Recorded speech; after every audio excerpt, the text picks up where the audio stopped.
Hello, good morning everyone. My name is Cadet Jean Maverick P. Monteverde, and today I will be tackling about MARPOL 7378, Annex 1 to 6, which is International Convention for the Prevention of Pollution from Ships.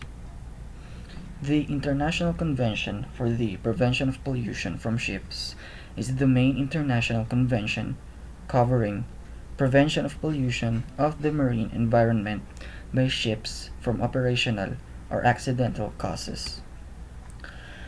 The MARPOL Convention was adopted on the 2nd of November 1973 at IMO. The Protocol of 1978 was adopted in response to a spate of tanker accidents in 1976 and 1977.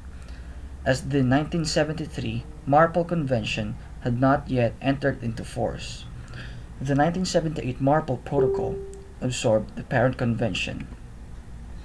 The combined instrument entered into force on the 2nd of October 1983.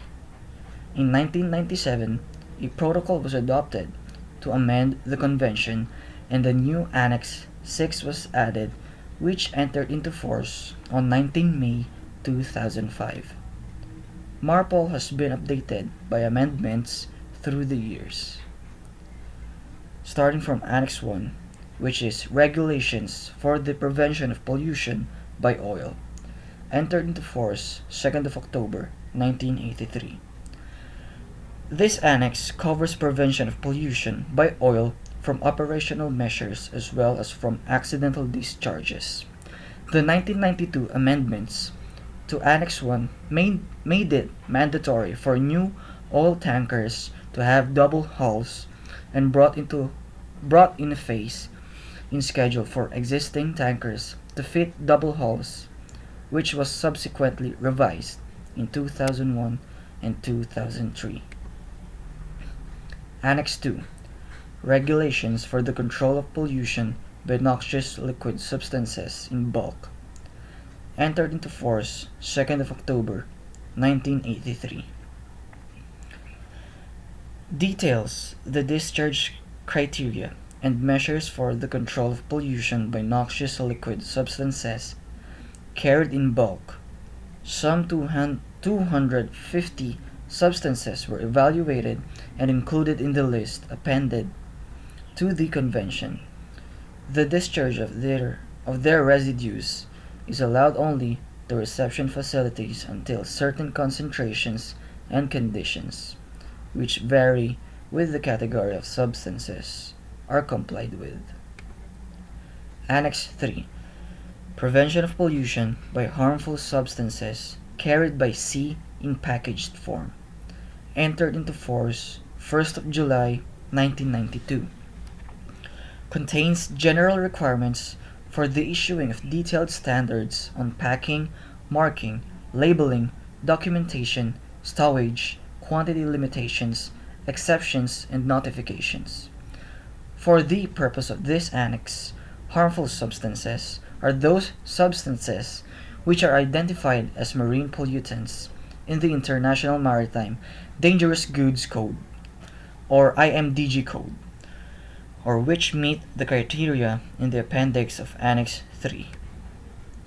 Annex 4, Prevention of Pollution by Sewage from Ships, entered into force 27 of September 2003. Contains requirements to control pollution of the sea by sewage. The discharge of sewage into the sea is prohibited, except when the ship has in operation an approved sewage treatment plant, or when the ship is discharging comminuted or disinfected sewage using an approved system at a distance of more than 3 nautical miles from the nearest land. Sewage which is not comminuted or disinfected has to be discharged at a distance of more than 12 nautical miles from the nearest land. Annex 5, Prevention of Pollution by Garbage from Ships, entered into force 31 of December 1988. deals with different types of garbage and specifies the distances from land and the manner in which they may be disposed of. The most important feature of the Annex is the complete ban imposed on the disposal into the sea of all forms of plastics. Lastly, Annex 6, Prevention of Air Pollution from Ships, entered into force 19 of May 2005. This annex sets limits on sulfur oxide and nitrogen oxide emissions from ship exhaust and prohibits deliberate emissions of ozone-depleting substances. Designated emission control areas set more stringent standards for XOX and NOx and particulate matter. A chapter adapted in 2011 covers mandatory technical and operational energy efficiency measures aimed at reducing greenhouse gas emissions from ships. That is all.